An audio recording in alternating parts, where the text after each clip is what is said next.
Now on RTÉ Radio 1, on episode 2, Westlife's Mark Feehily shares the stories and songs of the musical icons that inspire him. Hello and welcome to Musical Icons, a show where I celebrate the legends that shaped the soundtrack of my life. From timeless classics to groundbreaking hits, I'm going to bring you today on a musical odyssey of the artists and music that I love. So turn up the volume, settle in and join me, Mark Feehily, this New Year's Day. And a Happy New Year to you all as I pay tribute to the singer who was known as The Voice because of her extraordinary vocal range and emotive power. I'm of course talking about the one, the only Whitney Houston. A woman whose influence on music and entertainment and performance remains absolutely unparalleled to this day. Kicking off today's show is a song that's actually a live performance from the Merv Griffin show all the way back on June 23rd, 1983. The song is Home, originally made famous by Miss Diana Ross from the musical film The Wiz. A 19-year-old, slightly nervous Whitney was first beamed into public consciousness during her first ever live TV performance.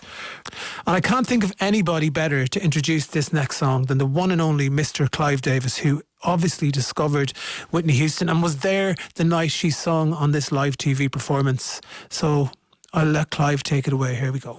Hello, Mark, and Happy New Year to all the listeners in Ireland. I am Clive Davis. Home was Whitney Houston's very first television performance, and even then, the purity and power of her voice were unmistakable. I had just signed her.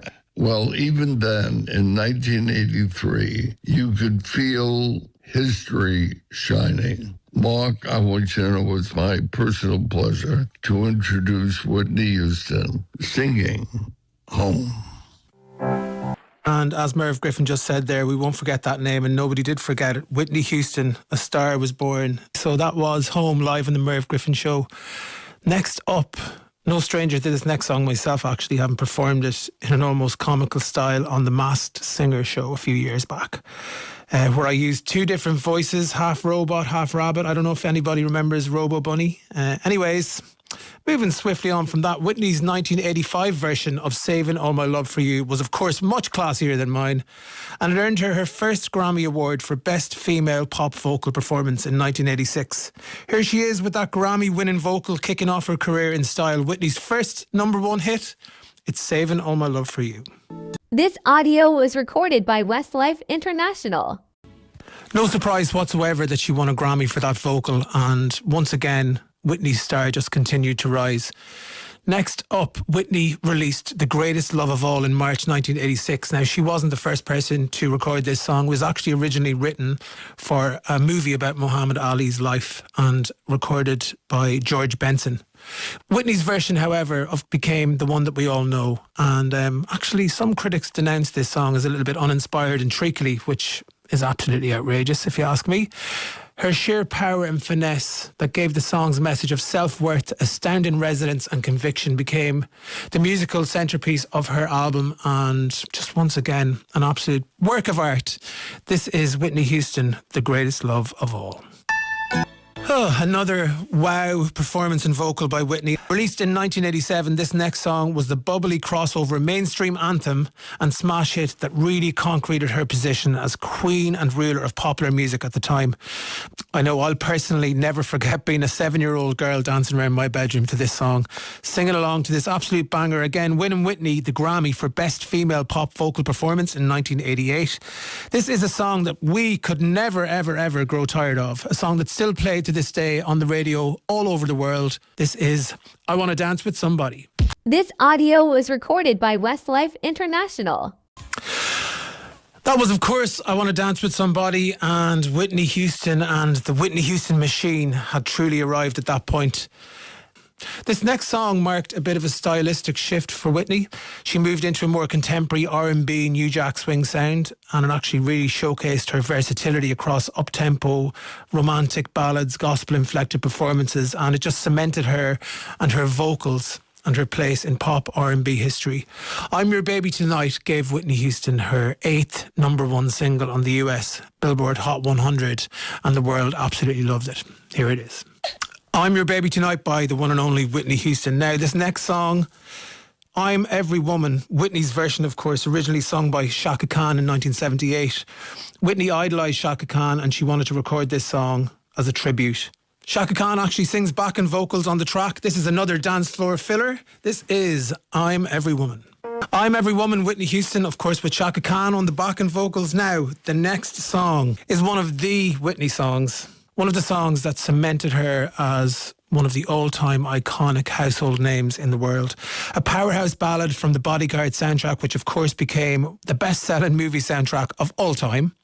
Whitney had 3 huge singles from it. I Will Always Love You, of course, I'm Every Woman, which you've just heard, and this next song, which was nominated for Best Original Song at the Oscars that year, beaten by A Whole New World from Aladdin, which in fairness is a good song, but in fairness, I don't think it deserved to win. Name a more iconic vocal intro, I dare you. This is Whitney Houston with I Have Nothing. This audio was recorded by Westlife International. An absolutely iconic vocal intro, but also an iconic vocal outro. I think you'll all agree there. That's Whitney Houston with I Have Nothing. Now, it's not a very big secret that I am a massive Mariah Carey fan, but I have to say I'm actually just as much a Whitney Houston fan. And so you can only imagine my absolute amazement and excitement when I found out that the two of them were going to do a duet together for a song called When You Believe from the Prince of Egypt soundtrack in 1999. I actually heard this song for the first time ever in Simon Cowell's office because he had a CD on his desk and he knew that I was a big fan and he had this song before everyone else had it. So yeah, this was an amazing song and it did finally win an Oscar for the Best Original Song. And here is Mariah Carey and Whitney Houston with When You Believe. Name a more iconic duo, that is Whitney Houston and George Michael. Originally, actually, it's rumoured that Michael Jackson was meant to be on that song with Whitney, but I'm pretty glad that it happened the way it did. This next song was taken from Whitney's album My Love Is Your Love, and the track became a global anthem of independence and strength. Working with one of my favourite all-time producers, the same person who just produced the George Michael duet, Rodney Darkchild Jerkins. The song marked Whitney's shift into a very modern R&B style. It was quite a renaissance for Whitney and actually a bit of a comeback, commercially speaking anyway. This song won the Grammy Award for Best Female R&B Vocal Performance in 2000, proving Whitney could still evolve with the times and be a global icon. This is Whitney at her most fearless best. This is It's Not Right, But It's Okay. Oh, as if she couldn't get any better. That is Whitney Houston with It's Not Right, But It's Okay. And I'm not going to take too long to get into this next song. It's another R&B banger from Whitney Houston, released in 2009. This is $1 Million Bill on Radio 1. What a tune. A little lesser known fact about $1 Million Bill was actually written and produced by Alicia Keys. Now, in 2012, the world and the family lost the most beautiful human being, a woman who paved the way for so many and quite literally broke boundaries with her voice. I want to finish with this next song, not only because it's just as much of an anthem as the rest, but really it says so much and resonates so deeply with me and all of us Whitney Houston fans of her final studio album. And thank you for tuning in today, by the way. I'll see you next time. I'm Mark Feehily and this song is my own personal anthem through the last few years. This is I Didn't Know My Own Strength.